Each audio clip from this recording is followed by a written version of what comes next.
الله أكبر الله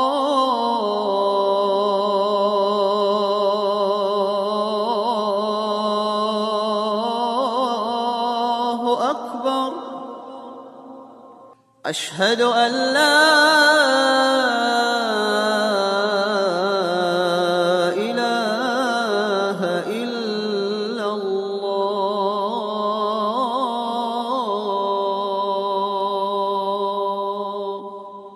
أعوذ بالله من الشيطان الرجيم بسم الله الرحمن الرحيم والصلاة والسلام على رسول الله.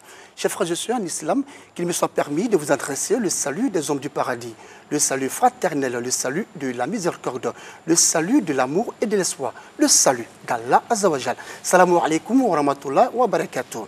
Le saint prophète, le prophète Mohammed, paix et salut de Dieu sur lui, a dit: la meilleure des paroles que j'ai dites, moi et les prophètes qui m'ont précédé, c'est La ilaha illallah, c'est dire que n'est de Dieu que Allah, subhanahu wa ta'ala. Et il a dit ce qui signifie, si jamais tu commets une mauvaise action, fais-la suivre par une bonne action. Mesdames et messieurs, bonsoir. Merci de votre présence sur RTI1. La Covid-19, quelles invocations? Cette problématique sera donc débattue au cours de cette émission. Et pour en parler, nous avons invité sur ce plateau 3 grands serviteurs de Dieu, tous des cheikhs. Il s'agit donc du cheikh Moustapha Sonta. Il est le calife général de la Tidjania en Côte d'Ivoire. Avec lui, cheikh Malik Konaté. Il est le guide spirituel du groupe de réflexion islamique, spirituelle et ésotérique Grise. Notre troisième invité est cheikh Chérif Oumar Abdelaziz. Il est guide spirituel de la communauté musulmane Nasroulim, Côte d'Ivoire. Cheikh, guide religieux, salam alaikum. Wa alaykoum salam. Merci en tout cas d'avoir accepté notre invitation. Alors, on le sait, depuis la survenue donc, de la maladie à coronavirus, la Covid-19, ici dans notre pays, la Côte d'Ivoire, le gouvernement ivoirien, à travers le ministère de la Santé et de l'Hygiène publique, publie chaque jour le point de la situation. Face donc à la Covid-19, quelle interprétation peut-on faire justement de cette pandémie? Nous sommes des musulmans et donc des croyants. Et nous savons que le Tout-Puissant, Allah, a une adresse qu'il fait, j'allais dire, à l'humanité tout entière. Quand il vous éprouve, cela est une adresse. Et cette adresse nous exige un comportement vis-à-vis d'Allah subhanahu wa ta'ala en guise de réponse. Et nous savons bien que quand Dieu vous éprouve, Dieu veut que vous vous résigniez dans ses mains avec des prières. Et c'est dans cette situation que nous sommes. Nous sommes résignés. Sinon, j'allais dire que nous sommes confinés doublement. Confinés dans nos maisons, mais dans notre confinement, confinés également dans les mains d'Allah subhanahu wa ta'ala. Je finis avec ce propos du prophète Mohammed sallallahu alayhi wa sallam qui, ma foi, nous explique un peu le Covid-19 comme si le prophète sallallahu alayhi wa sallam l'avait su. Et moi, je pense que le prophète le savait. Parce que c'est lui qui disait que Dieu m'a montré le monde tout entier et tout ce qui viendra dans ce monde. Il dit: Inna Allah arda liya dunya fa'ana anzur ilayha min mabda'iha ila muntahaha. Dieu m'a présenté le monde tout entier et je regarde tous les événements de ce monde depuis le commencement de ce monde jusqu'à sa fin. Il a dit quelque chose de très fort quand il dit la yazidu fil umuri illa al-birru wa la yaruddu al-qadara illa ad-du'a. Ce qui veut dire que rien n'augmente la longévité sauf les bienfaits. Et également, rien ne repousse le décret de Dieu sauf les prières et les invocations d'Allah subhanahu wa ta'ala. Et il ajoute quand il dit wa inda al-abda la yuhramu rizquhu bi zambin yuznibuhu, qu'il se peut qu'un être humain soit interdit de profiter de ses richesses par un péché qu'il a commis. Alors regardez et vous appréciez avec moi. Rien n'augmente la longévité que le bienfait. Aujourd'hui, le monde entier s'est réveillé pour agir dans le sens humanitaire. Et il dit également que rien ne repousse les décrets sauf la doua, les prières. Quand nous voyons que les grandes nations, les grandes puissances s'inclinent devant cette situation. Devant ce virus invisible, hein? C'est virus invisible que le savant seulement tue, mais qui cependant nous tue, nous. Tout à fait. Et on voit que les grandes nations s'inclinent. On voit que l'économie internationale a pris un coup. on voit que même les plus grands chercheurs sont incapables de nous rassurer par le fruit de leurs richesses. Mais tout ce qui nous reste, c'est faire un retour vers le créateur de ce monde-là, qui lui détient la solution à tous ces problèmes. Et certainement, si nous nous réunions dans ses mains, en guise de réponse de l'épreuve qu'il nous a infligée, il va forcément nous donner une issue de sortie. Quels que soient nos péchés, ces péchés-là, en face même de la miséricorde d'Allah, sont comme une goutte d'eau dans sa miséricorde. Alors Dieu s'adresse à nous, il faut savoir comprendre l'adresse de Dieu et il faut se mettre dans cette disposition pour pouvoir attirer vers soi-même sa clémence et sa miséricorde. Cheikh Moustapha Sonta, alors vous, quelle lecture faites-vous justement de cette pandémie qui aujourd'hui, n'est-ce pas, ébranle tout le monde entier? Alhamdulillahi Rabbil Alamin, Allahumma salli ala Sayyidina Muhammadin, al-Fatihi, al-Khatim al-Nasir, al-Hadi ila siratika al-Mustaqim, وعلى آله حق قدره ومقداره العظيم. Amin. Et alhamdulillah rabbil alamin, je pense que je vais aller dans le même sens que mon frère Chérif Abdelaziz. Et quand on regarde l'histoire de l'humanité, l'histoire des prophètes, alayhimu salatu wassalam, Dieu a envoyé 313 envoyés. Et les 313 envoyés sont venus nous donner un seul message. Croyez en Dieu et soumettez-vous en Dieu et priez pour Dieu pour mériter ce que Dieu a prévu pour vous dans l'au-delà, qui est le paradis. Sinon, aucun envoyé n'a dit autre chose que ça. Soumettez-vous totalement à Dieu. Et mais à chaque fois que les envoyés viennent transmettre les messages, les gens trouvent les moyens pour refuser de suivre les messages des envoyés. Pour nous pousser à suivre le message de Dieu et pour qu'on arrive à mériter ce qu'il a prévu pour nous, il nous éprouve. Et chaque fois que les prophètes sont venus, les peuples ont été éprouvés. Il y a même des peuples qui ont été anéantis. Et il y a eu des châtiments Dieu a infligés à certains peuples, Oui, tout simplement pour qu'ils se retournent vers Dieu et tout simplement pour qu'ils fassent le repentir sincère. Mais il y a des gens qui ont refusé. Mais quand on regarde dans le Coran, quand Dieu parle toujours, il dit quand il inflige ces genres de choses au peuple, c'est tout simplement pour qu'ils se retournent vers Dieu et fassent un repentir sincère, c'est-à-dire arrêter de faire ce que nous sommes en train de faire. Chacun sait ce qui est bon, chacun sait ce qui n'est pas bon. Donc, les prophètes viennent, ils nous transmettent le message. C'est à nous, maintenant, ce que nous sommes en train de vivre, la lecture que moi je fais, je pense qu'on doit s'arrêter. Chacun doit s'arrêter et chacun doit réfléchir. Chacun doit faire une introspection. Oui, wow, pour voilà. se dire, mais qu'est-ce que je dois faire à partir de maintenant? Quel changement je dois apporter vis-à-vis de ma personne et vis-à-vis des gens qui sont en face de moi et vis-à-vis de Dieu. Et en cela, il faut faire un repentir sincère. Il faut arrêter de faire ce que Dieu n'aime pas. Et puis faire face à Dieu avant de demander pardon. Parce qu'il est vrai, c'est bon de demander pardon à Dieu, c'est bon de faire des invocations. Mais en faisant des invocations, il faut d'abord arrêter ce que Dieu n'aime pas. Il faut arrêter ce que Dieu n'aime pas. Avant de demander pardon à Dieu. Voilà. Alors, Cheikh Malick Konaté, est-ce que vous avez la même lecture que les deux cheikhs qui viennent justement de se prononcer sur ce qu'ils pensent justement de cette maladie à coronavirus? Alhamdulillah. Allahumma salli ala Sayyidina Muhammad al-Fatih al-Maqbul wa ala alihi haqq qadri al-azim. Moi, je me dis que la situation, Dieu l'a fait pour qu'on puisse méditer à la chose. Et dis-toi que c'est une situation de recyclage divin. C'est-à-dire, C'est-à-dire, Malick Konaté, il sait ce qu'il fait. Peut-être que Cheikh Sonta ne sait pas, Chérif Oumar ne sait pas, mais je sais ce que je fais, qui est en porte-à-faux avec l'agrément de Dieu. Qu'est-ce que je dois faire? C'est de maintenant que je dois me repentir sincèrement. Lorsque Sayyidina Yunus alayhi salam, qui est Jonas, qui a été avalé par la baleine, et qu'est-ce qu'il disait dans le ventre de la baleine? La ilaha illa anta, subhanaka, inni kuntu mina zalimin. À partir de là, il a vu Dieu à travers ce qu'il a fait. Il n'y a pas de divinité digne d'adoration que toi, Dieu. Oui. Ici, le mot la ilaha illallah n'est pas toi, Dieu. Donc, il a vu Dieu. Moi, je dis que les Ivoiriens, les Africains, le monde entier est en train de voir Dieu qui est en train de se manifester. Cheikh Malick Konaté, quand vous dites que Dieu est en train de se présenter à nous, une façon pour lui de montrer sa puissance, qu'est-ce qui se profile en filigrane derrière justement cette assertion-là? quand vous le dites?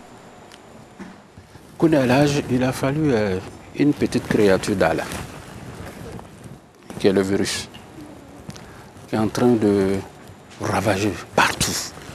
Lorsque on se réfère un peu aux grandes puissances, la technologie, elle est là, l'émancipation est là, avec tout ça, une petite créature qu'on n'arrive même pas à cerner.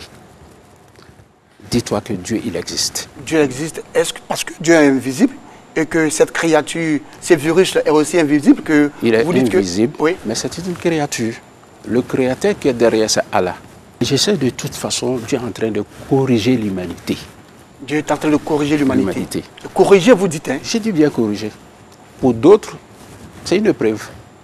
Mais dis-toi que dans l'épreuve, souvent, à l'intérieur, il se trouve un châtiment. Pour d'autres, c'est un châtiment. Qu'est-ce qu'on doit faire? Il faut un repentir sincère. Un repentir sincère. Sincère. Parce que quand on se repent, comme Yunus l'a fait dans le ventre de la baleine, oui. Dieu a dit fastajabna lahu. Il a accepté sa repentance. Qu'est-ce que nous devons faire? C'est de mettre en prière pour que Dieu puisse nous épargner de cette maladie. Et en même temps, de suivre ce que le gouvernement a dit.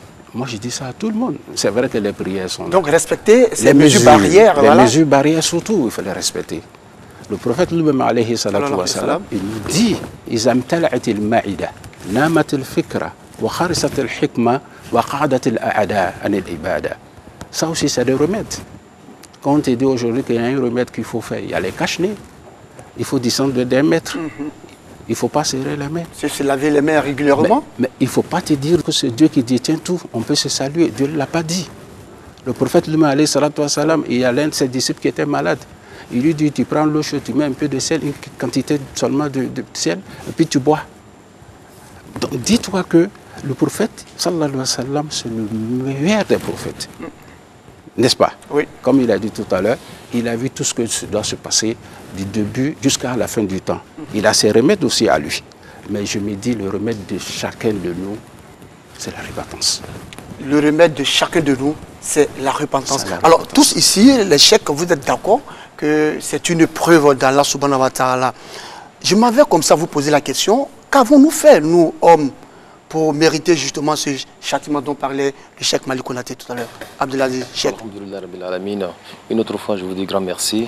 Et pour rebondir aussi ce que mon frère Cheikh Malick a dit, effectivement, nous sommes dans une situation où nous sommes conscients de nous-mêmes. Nous savons ce que nous faisons de manière publique, mais aussi nous savons ce que nous faisons de manière très cachée. Et vous savez, l'être humain a été créé dans le péché. Dans ce sens que le prophète Mohammed sallallahu alayhi wa sallam lui-même dit tout être humain est pécheur de nature. Alors le problème, ce n'est même pas le péché. Je l'ai dit tout à l'heure, que face à la miséricorde d'Allah subhanahu wa ta'ala, face même à l'océan du pardon d'Allah subhanahu wa ta'ala, nos péchés disparaissent en réalité. Mais c'est comment nous commettons les péchés. Le prophète sallallahu alayhi wa sallam a dit quelque chose, si toutefois vous êtes éprouvé à commettre des péchés, faites-le loin des regards. Aujourd'hui, le péché se fait au vu, au su de tout le monde. Le péché, Dieu sait que c'est inhérent à notre comportement, j'allais dire à notre nature humaine, mais en même temps, on devait faire le péché de manière cachée. Le Dieu tout-puissant qui nous a créés s'appelle Al-Ghafour, Al-Ghafar, Ghafir Zambo. C'est le Dieu qui pardonne, le pardonneur. Alors, s'il n'y a pas de péché, cet attribut n'aura aucun sens. Alors de ce fait, tout le monde est pécheur d'une certaine manière. Mais quand on commet le péché de la plus vilaine de manière, on commet le péché devant tout le monde. Les plus forts n'ont plus pitié des plus faibles. Hein, le péché de la chair est commis partout. Aujourd'hui, dans tout l'iPhone, vous prenez, vous regardez, alors vous voyez tout en direct. Alors c'est une manière d'attirer vers nous-mêmes la colère d'Allah subhanahu wa ta'ala. Alors c'est cette forme-là qu'il faut combattre. Et tout en se repentant vers Allah subhanahu wa ta'ala, une repentie sincère, alors il faut le faire quand il faut le faire, mais il faut savoir faire un retour vers Allah subhanahu wa ta'ala. Il faut savoir faire un retour vers Allah subhanahu wa ta'ala. Cheikh Moustapha Sonta, est-ce que derrière justement cette pandémie que nous vivons aujourd'hui, il n'y a pas une sagesse, une prise de conscience que nous, hommes, devons, n'est-ce pas, avoir? Oui, et bien sûr qu'il y a une sagesse, parce que quand on regarde un peu dans l'histoire même du prophète Mohammed sallallahu alayhi wa sallam, les incrédules ont combattu le prophète Mohammed sallallahu alayhi wa sallam à la Mecque, sous toute forme de combat. Et Dieu, par sa sagesse, il a fait descendre aussi une certaine calamité sur la Mecque à un moment donné. Il n'y avait pas de pluie, il n'y avait rien, il y avait la famine, il y avait des problèmes, parce que tout simplement, les incrédules ont refusé de suivre la voie du prophète Mohammed sallallahu alayhi wa sallam. Et ils ont été châtiés pendant quelques années. Il y en a qui disent que pendant 7 ans, ils ont été châtiés. Il y en a même qui disent plus. Mais le châtiment était à un niveau tel que les Mécois mangeaient les bêtes qui mouraient. Et en ces moments-là, ils avaient refusé de suivre la parole de Dieu. Mais Dieu a fait ça pourquoi? Et tout simplement pour qu'ils se retournent vers Dieu. Tout simplement pour qu'ils soient sages. Tout simplement pour qu'ils comprennent que et Dieu, quand il fait ça, ce n'est pas parce qu'il veut les châtier. C'est tout simplement parce qu'il veut qu'ils se retournent vers lui pour mériter le bonheur que Dieu a prévu pour eux. Donc ça, c'est la sagesse qu'on voit là-dedans. Quand Dieu fait descendre ces genres de châtiments, c'est tout simplement pour qu'on se retourne vers lui, c'est tout simplement pour qu'on arrête ce qu'il n'aime pas, parce que les prophètes ne viendront plus sur terre, les envoyés ne vont plus parler, parce que tout a été dit dans les livres saints. Il suffit seulement de suivre la voie, ce qui a été dit. Et quand on ne fait pas ce que Dieu a demandé, donc Dieu aussi, il est tellement miséricordieux qu'il n'a pas envie que la majorité des personnes partent à l'enfer. Donc pour que les gens se retournent vers lui, il nous éprouve ici. Et il fait descendre des calamités souvent pour nous empêcher d'aller là où Dieu ne veut pas, pour qu'on se retourne vers lui. Parce que quand il n'y a pas d'issue, on est obligé de se retourner. En se retournant, Dieu, c'est une manière de sauver l'humanité. C'est une manière de nous dire que venez vers moi, c'est à travers ça que vous allez être sauvés, et c'est à travers ça que vous allez avoir un lendemain meilleur, et c'est à travers ça que vous allez mériter ce que j'ai prévu pour vous. Et aussi, Dieu, il est Dieu. Dieu n'est pas une personne comme nous. Il est le créateur de l'humanité. Et donc quand on dit nous sommes à l'image de Dieu, ça ne veut pas dire que non, Dieu est comme pas nous. Physiquement, non, non, non, pas du tout. Non, pas du tout. Et donc, Dieu, il est capable de faire des choses que les gens ne s'y attendent pas du tout. Parce que Dieu dit dans le Coran, Ittaru fitnatan, la tusibanna allazina zalamu khassa. Craignez les calamités de Dieu. Ne provoquez pas Dieu. Faites attention à Dieu, parce que si vous provoquez Dieu, si Dieu se met en colère contre vous, il fait descendre des calamités. Mais quand les calamités descendent, ça ne descend pas seulement sur ceux qui ont provoqué Dieu. Quand ça descend, Dieu ne choisit pas. Ça descend sur tout le monde. Et tout le monde va subir quand il y a de bonnes relations entre toi et Dieu. Mais si tu meurs, tu vas te reposer. Si tu meurs, tu vas prendre ta récompense. Si tu meurs, tu meurs heureux. Heureux. Voilà, parce que là, tu vas retrouver ton Père créateur. Tu vas retrouver Dieu et tu vas avoir la vie meilleure.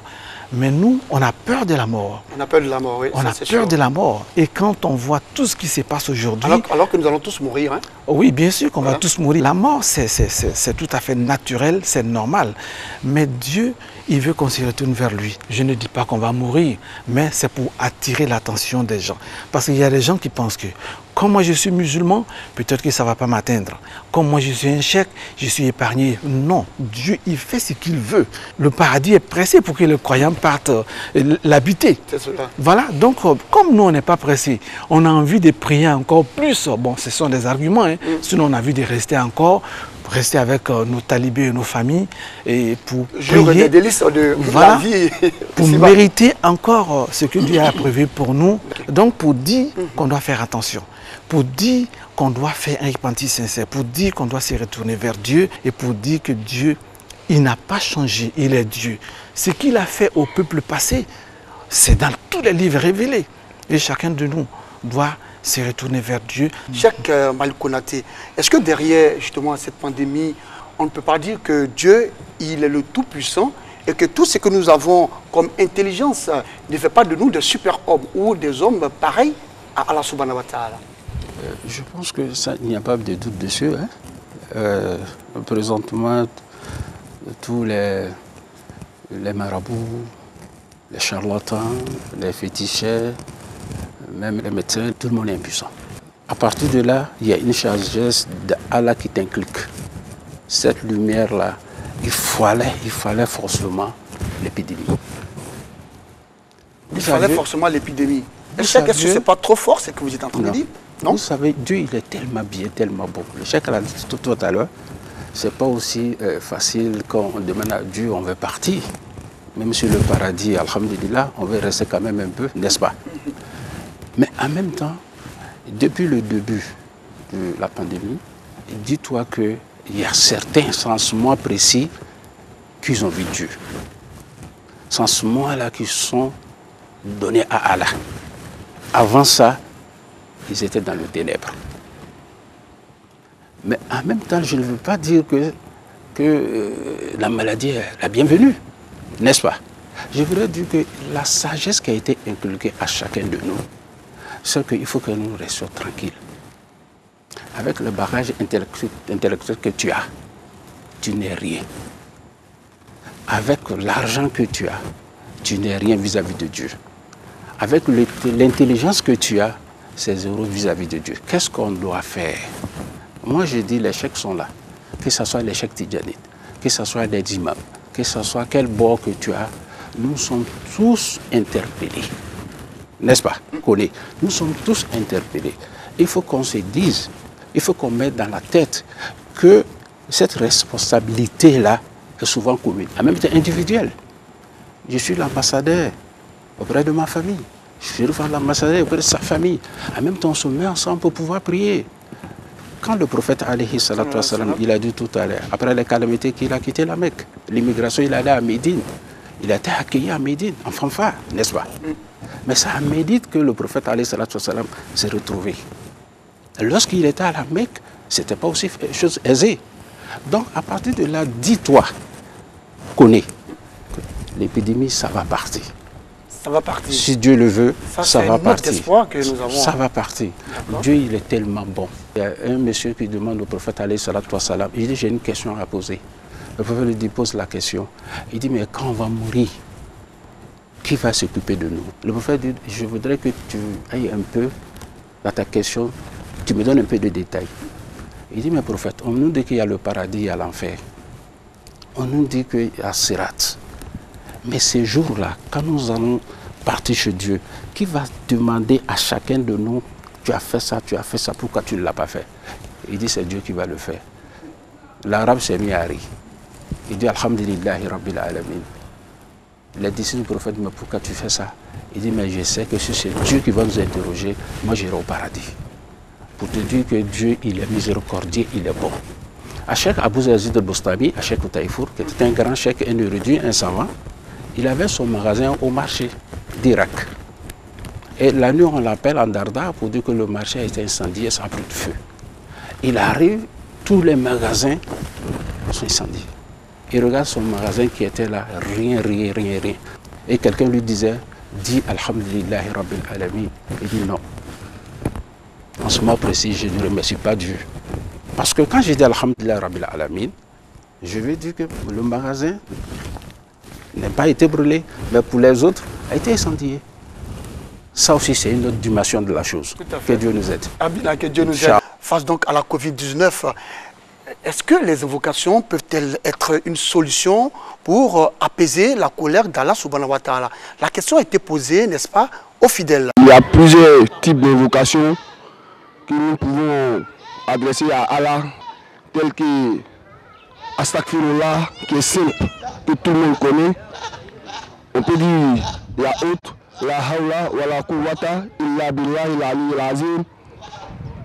Bismillah allazi la yadurru ma ismuhu shay'un fil ardi wa la fis samai wa huwa as-sami'ul alim. Allah yunjikum minha wa min kulli karbin. Comme le prophète nous dit sallallahu alayhi wa sallam, Allahumma inni a'udhu bika min al-barasi wal jununi wal juzam wa na'udhu bika min sayyi al-asqam. Donc c'est la bénédiction et les sacrifices qui peuvent nous aider a fait partie de cette maladie. Comme le prophète sallallahu alayhi wa sallam l'a dit, il dit Ad-Dua wal Ibada, qui dit l'invocation, parle de l'adoration. Il dit l'invocation même est une adoration. Cheikh Abdelaziz, on vient de le voir, les fidèles se sont prononcés, et même des imams aussi se sont prononcés sur l'importance des invocations en cette période de pandémie, de confinement. Alors, dites-nous, est-ce qu'on doit véritablement multiplier ces invocations et ces bénédictions pour que Allah subhanahu wa ta'ala soit véritablement apaisé et que cette pandémie puisse disparaître de notre planète? Le prophète Mohammed sallallahu alayhi wa sallam lui-même a insisté là-dessus quand il a dit « La yaruddul qadara illa du'a » Rien ne repose le décret de Dieu sauf la prière et l'invocation.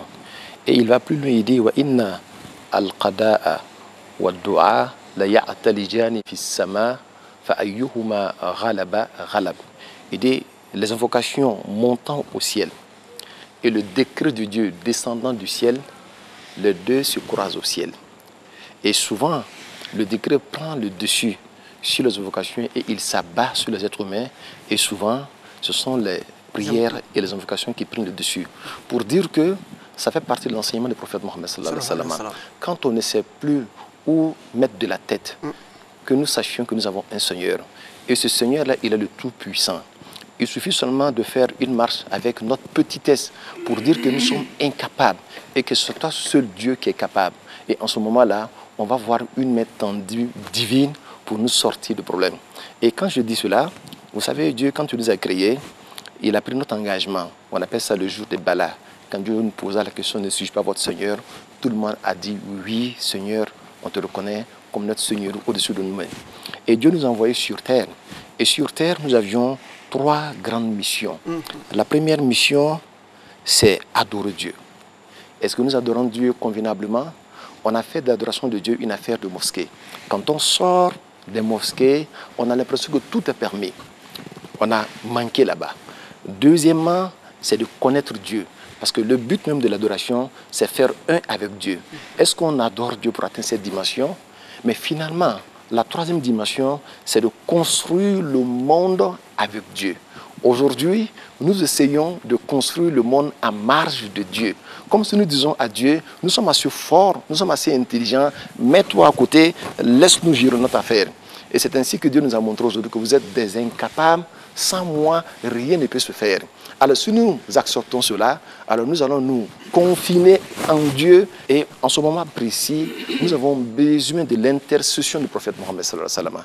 Car si nous, de par notre condition pécheur, nous sommes incapables d'atteindre certaines dimensions, le prophète Mohammed sallallahu alayhi wa sallam, à nos côtés, en faisant beaucoup de salat sur lui, peut nous accéder aux dimensions que nous sommes incapables d'atteindre en attirant la clémence d'Allah vers nous. Cheikh Moustapha Sonta, alors quelles sont les invocations concrètes que les fidèles et vous, les guides religieux, tous ensemble pouvons faire à l'endroit d'Allah subhanahu wa ta'ala pour apaiser sa colère, si tant tel que Allah subhanahu wa ta'ala est véritablement en colère? Alhamdulillahi Rabbil Alamin, effectivement, on a besoin de faire des invocations en ces moments précis.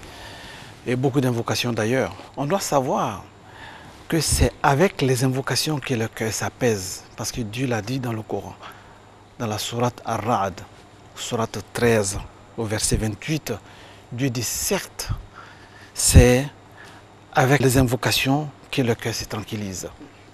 Donc, avec ce verset, Dieu a certifié qu'avec les invocations, on va avoir la quiétude.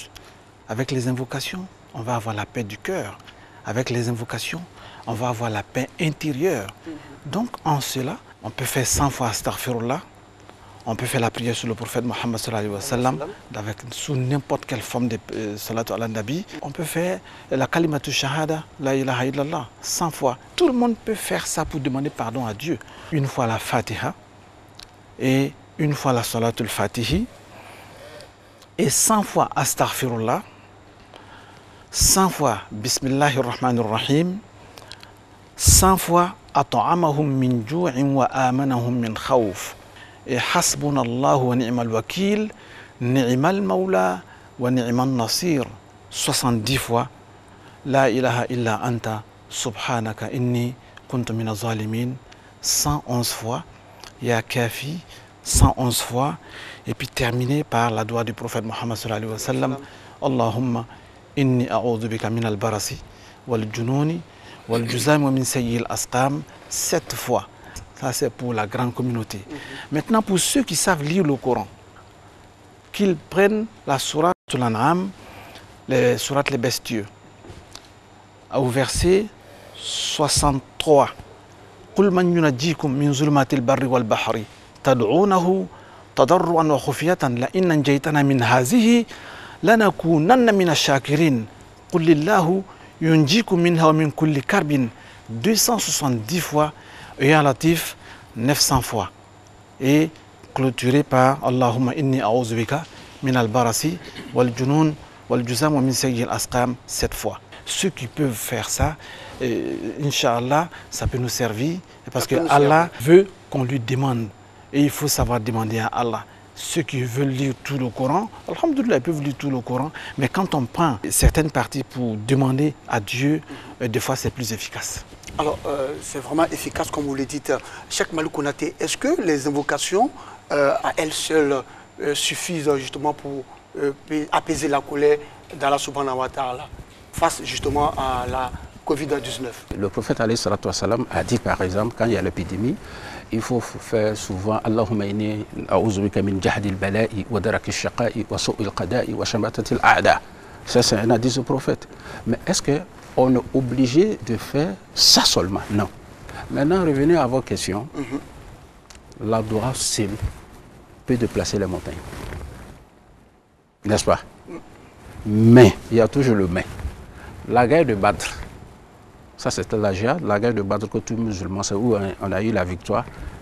Et quand ça a chauffé, le prophète alayhi salatu wassalam a tendu les deux mains comme ça. Il a demandé à Dieu, Ya Hayyu, Ya Qayyum. Et Dieu avait promis que cette bataille-là, Inch'Allah, il sera vainqueur. Sayyidina Abu Bakr qui était à côté lui dit, mais tu m'as dit que Dieu t'a promis que la victoire est pour les musulmans. Il dit, mais même si Dieu te promet, ne croise pas les bras. Tu me comprends? Donc quand on dit de faire des prières, moi je dis oui, mais les mesures, il faut les respecter. Tout à fait. Les mesures, il faut les respecter. Et quand tu respectes les mesures, Dieu est avec toi. Mais quand tu dis que j'ai une prière, si je fais, je suis guéri, et tu ne respectes pas les mesures, Dieu n'est pas avec toi. Que Dieu nous aide.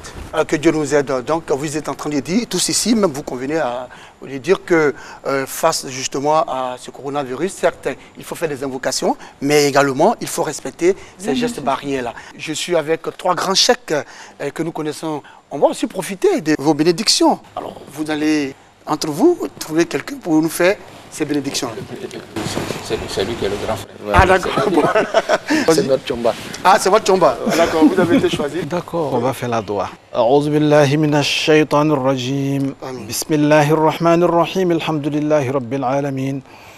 الرحمن الرحيم مالك يوم الدين إياك نعبد وإياك نستعين اهدنا الصراط المستقيم صراط الذين أنعمت عليهم غير المغضوب عليهم ولا الضالين آمين اللهم صل على سيدنا محمد الفاتح لما أغلق والخاتم لما سبق ناصر الحق بالحق والهادي إلى صراطك المستقيم وعلى آله حق قدره ومقداره العظيم سبحان ربك رب العزة عما يصفون وسلام وسلام وسلام على المرسلين والحمد لله رب العالمين. Merci à vous, serviteurs de Dieu, d'être passés sur ce plateau pour débattre donc de cette problématique très importante, la Covid-19.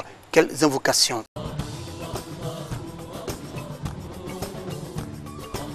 L'année dernière, nous avons demandé à Allah le Tout-Puissant de nous donner l'an 2022. Et Allah a accordé ça pour d'autres. Mais malheureusement pour d'autres, Dieu ne l'a pas accepté. Nous faisons partie de ceux que Dieu leur a accepté ça. Dieu nous a donné l'an 2022 en santé. Mais mon frère, Dieu t'a donné ça. Qu'est-ce que toi tu as donné en échange à Allah subhanahu wa ta'ala? Pour connaître cela, tu te fais le bilan de l'année dernière jusqu'à aujourd'hui. En commençant par le mois de janvier, jour par jour, semaine par semaine, mois par mois, pour voir ce que tu as fait, qui t'a rapproché d'Allah subhanahu wa ta'ala, et ce que tu as fait, qui t'a éloigné d'Allah subhanahu wa ta'ala. Chaque fin d'année, chaque entreprise doit se faire un bilan pour voir ce qui a marché, ce qui n'a pas marché. C'est pour cela l'écrivain, le savant musulman qui est Imam Ghazali a fait 2 livres. Il y a un qui est intitulé Ma allamatini hayati, ce qui m'a appris la vie.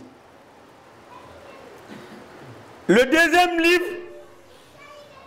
Jaddid hayataka, il faut renouveler ta vie. Dans le deuxième livre, il a parlé de 2 personnes, 2 grands opérateurs économiques américains. Vous voyez, Imam Ghazali, il était beaucoup philosophe. Il y a un qui s'appelait Haoul. Il a dit, ce dernier-là, chaque fin de semaine, se faisait un bilan. Qu'est-ce qu'il a fait? Qu'il a avancé, ce qui a marché ou ce qui n'a pas marché. Avec ça, tu peux réussir facilement dans la vie parce que tu connais déjà ton défaut. Et il y a un autre savant musulman là-bas, lui, il ne faisait que le bilan du côté négatif, ce qui n'a pas marché. Parce que s'il arrive à corriger ça, il est bien parti. Il ne tenait pas regard à ce qui a marché, mais ce qui n'a pas marché. Imam Suyuti parlait de 2 personnes, 2 grands opérateurs économiques. Le premier, lui faisait son bilan chaque fin d'année, 1 fois par semaine. C'est lui qui s'appelle Haoul. Il est devenu, à cette époque, l'un des grands opérateurs économiques américains. Et le deuxième, qui s'appelait Benjamin Franklin, lui, il faisait son bilan chaque jour, chaque nuit. Quand il sort matin, il finit de travailler, il vient s'asseoir. Tout ce qu'il a fait, il écrit tout. Le bon, le mauvais, il écrit tout. Il commence à se poser la question. Qu'est-ce que j'ai fait et ça là, ça a marché? Qu'est-ce que j'ai fait et ça là, ça n'a pas marché? Et il a trouvé en lui 13 grands défauts. Et parmi ces 13 grands défauts, il a trouvé 3 défauts dedans qui sont vraiment très graves par rapport aux autres. D'abord, il a dit, il a passé tout son temps pour rien. Il a gaspillé tout son temps. Et vous voyez, le temps, tout le monde doit connaître la valeur du temps. Et Dieu nous s'est adressé à nous dans ça plusieurs fois dans le Coran. Le temps, c'est très... Il faut connaître que chaque minute et chaque seconde, chaque heure, chaque jour, ne fait que te rapprocher de la mort et il t'éloigne de la vie d'ici-bas. Est-ce que nous contrôlons ça? Il a vu maintenant qu'il a passé tout son temps dans des futilités, pour rien. Et s'il prenait ça pour faire un truc sérieux, il allait beaucoup avancer. Et deuxième, il dit, il s'est soucié des trucs qui ne lui ont pas rapporté quelque chose dans la vie. Et troisièmement, il s'est mis dans des discussions avec des gens qui ne lui ont pas donné des résultats. C'est vrai, il y a des discussions même qui font rire. Et la semaine passée, moi-même j'étais là, j'ai des frères qui m'ont appelé. Il dit, eux ils sont en train de se discuter. J'ai dit, sur quoi? Écoutez ce qu'ils vont me dire. Il dit, l'imam, on te demande, ton papa est le chef du village de chez vous, qui est décédé avant qui? Vous voyez, ça c'est des discussions qui ça va te rapporter quoi? Et ça c'est des choses à discuter. On n'a pas besoin de discuter ça. Vous voyez les dates, tu vas te retrouver facilement. Mais parce qu'on se retrouve au grain, il faut avoir quelque chose à dire. Même si ça ne nous rapporte pas quelque chose, il faut avoir quelque chose à dire. Le monsieur dit que c'est ce que lui il a fait. C'est ces 3 grands défauts-là qui l'ont mis en retard. C'est 13, mais c'est les 3 là qui sont les défauts majeurs dedans. Et qu'est-ce qu'il a fait? Il dit, il faut forcément qu'il corrige ça. S'il n'a pas corrigé ça, sa vie ne va jamais avancer. Et qu'est-ce qu'il a fait? Il est rentré chez lui. Chaque semaine, il s'assoit. Tout ce qu'il a écrit sur sa vie, il revient là-dessus. Comment les 13 défauts-là, comment il doit les corriger? Il a commencé à corriger défaut par défaut. Jusqu'à 2 ans et quelques, il attend de corriger ça. Si ça c'est nous, on va dire que lui là n'a rien à faire. Mais le monsieur a pris tout son temps. Quand il a pu corriger ses 13 défauts, sa vie a beaucoup avancé. Il est devenu l'un des grands, des plus grands même à cette époque, des plus grands opérateurs économiques d'Amérique. Ça, c'est des gens qui ne sont pas musulmans. Et nous, les musulmans, qu'est-ce qu'on fait? C'est cela, Dieu s'adresse à nous dans le Coran, Sourate 59, verset 18. Dieu nous dit, oh vous qui avez cru, craignez Allah. Que chaque âme voit bien ce qu'il a avancé pour demain. Effectivement, tous les jours, nous prions pour que Dieu nous accorde le paradis. Mais pour avoir le paradis, il faut travailler. Pour avoir le paradis, il faut faire ce que Dieu te recommande. Dieu dit, avant de dire Amina, Amina, chacun d'entre vous essaie de voir qu'est-ce qu'il a avancé pour demain. Il dit, craignez Dieu, car Allah est parfaitement connaisseur de ce que vous faites. Tout ce que nous faisons, tout ce que nous posons comme acte, Dieu est témoin de tout. On a des contrôleurs, inna alaykum la hafizin, kiraman katibin. Et ils écrivent tout ce que vous faites. Ya'lamuna ma taf'alun. Et ils sont parfaitement au courant de ce que vous faites. Et ils sont témoins de cela. Et ceux-là, ils vont aller rendre compte à Allah subhanahu wa ta'ala de ce qu'ils ont vu, de ce qu'ils ont écrit. Mais est-ce que toi-même tu as fait ton bilan pour voir ce qui n'a pas marché, ce qui a marché? Ce qui t'a rapproché d'Allah ou bien ce qui t'a éloigné d'Allah? Ce que tu as fait comme acte qui peut faire que tu peux avoir le pardon d'Allah subhanahu wa ta'ala. Que chacun d'entre nous doit essayer de voir ça. Mes frères et sœurs, elle est tellement courte. Aujourd'hui, tu es en bonne santé. Demain, on dit qu'il est malade. Le lendemain, il est décédé. Avant la mort, on doit préparer avant la mort. Vous-même faites votre bilan. Là, parce qu'en faisant ça, tu vas voir que tu es proche d'Allah, ou bien si tu n'es pas proche d'Allah, tu es loin de Dieu, ou bien tu n'es pas loin de Dieu, tu vas savoir ça. Sur ça, je vais m'arrêter en demandant au Seigneur, le Tout-Puissant, le Miséricordieux, de nous accorder le Jannat al-Firdaus, de fortifier nos foi, de faire cette année pour nous une année pleine de bonheur, pleine de réussite, Inch'Allah. Rabbana atina fid dunya hasanatan wa fil akhirati hasanatan wa qina adhaban nar. Rabbana la tuzigh qulubana ba'da idh hadaytana wa hab lana min ladunka rahmatan innaka antal wahhab. Aqimis salat.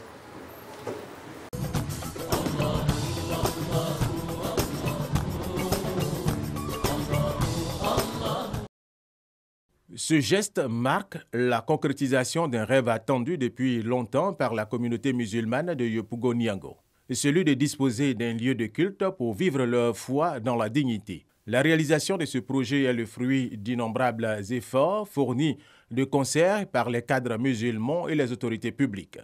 Ce complexe a initialement bâti sur une superficie de 2,5 hectares, comprenant une grande mosquée, une capacité de 7000 places à 2 niveaux. Il y a un groupe scolaire islamique. Nous croyons à la miséricorde de Dieu que c'est l'ouverture qui vient de se faire depuis des décennies.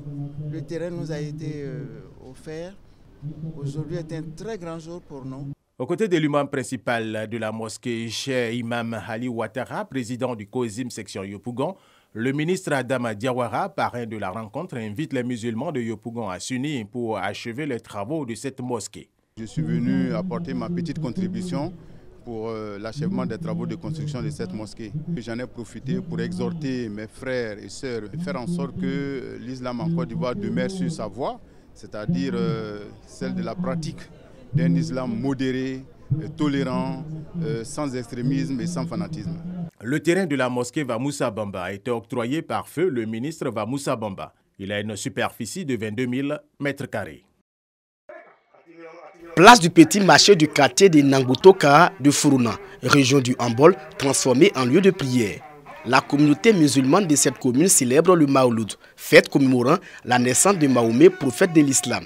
Adjouma Kone, imam de la grande mosquée de Fourouna, a instruit les fidèles sur la vie de Mahomet et les principes de la religion musulmane.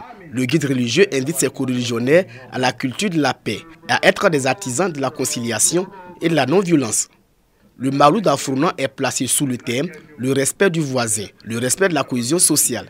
Le cheikh Bala Sokoba, le conférencier, a à son tour invité les croyants à suivre l'exemple du prophète de l'islam en adoptant un comportement digne, responsable et exemplaire. Le principe de l'islam, c'est de vivre à l'aise sur cette terre d'abord, dans la paix, dans la tranquillité, dans l'amour, dans la tolérance. Le voisin, même s'il n'est pas musulman, le chrétien, s'il est ton voisin, du fait que nous sommes tous des êtres humains, nous sommes tous descendants d'Adam. Le parrain de cette cérémonie exhorte les fidèles musulmans à prier pour la paix, le vivre ensemble et la solidarité entre les populations pour le développement de Fourouna. On a besoin de la cohésion sociale ici, on a besoin de la paix entre nous, entre les fils et les filles de Fourouna et aussi avec ceux qui vivent avec nous, parce que c'est très important pour le développement de la ville. Les musulmans s'engagent à contribuer à un climat d'écriture dans leur commune. Lecture coranique, invocation, louange, ainsi qu'une immolation des bêtes et partage de viande ont marqué le Maouloud à Fourouna.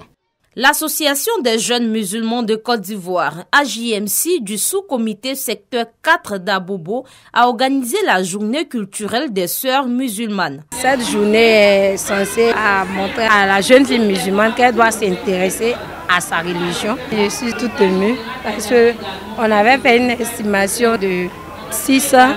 Et je vois que le nombre a dépassé, parce que la salle même est pleine jusqu'à y a des gens de. Donc vraiment c'est une satisfaction pour moi.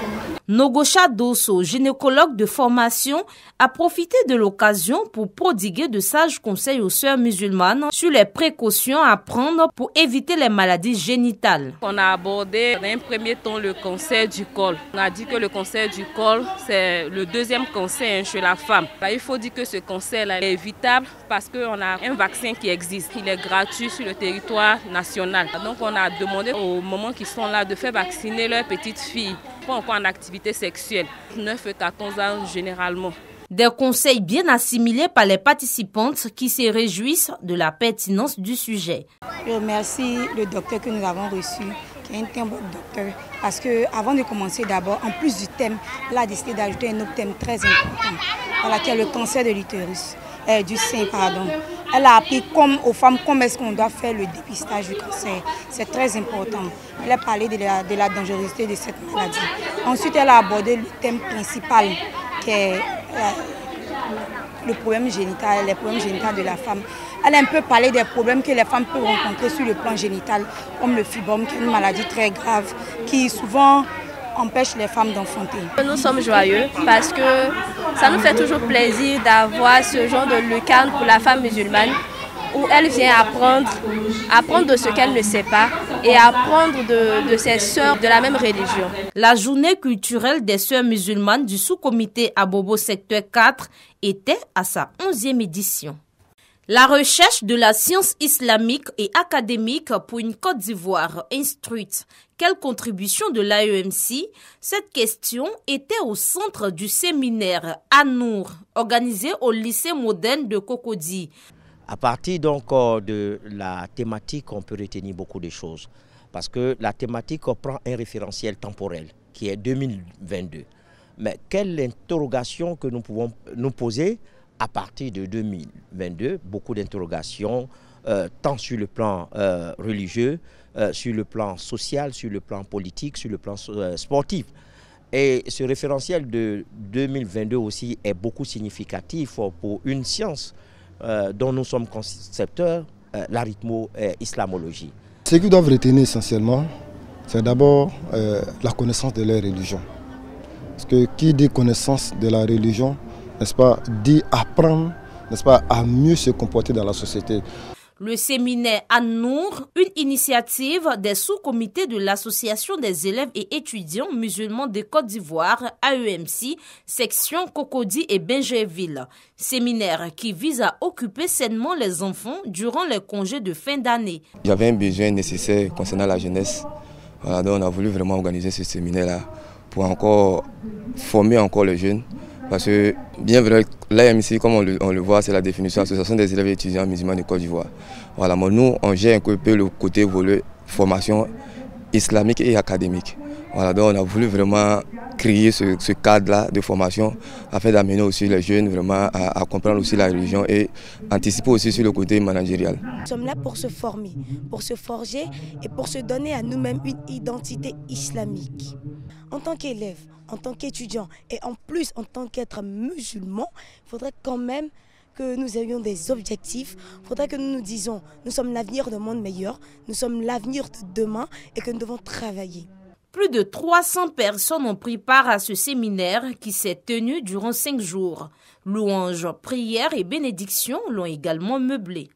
Merci à vous de nous avoir suivis. Je vous donne rendez-vous jeudi prochain, même heure, même chaîne. Rappelons que vous pouvez suivre la rediffusion de l'émission Allahu Akbar tous les vendredis à partir de 9h. Qu'Allah subhanahu wa ta'ala reflète sur nous sa grâce, sa bénédiction, sa miséricorde, son salut. Salam alaikum wa rahmatullah wa barakatuh.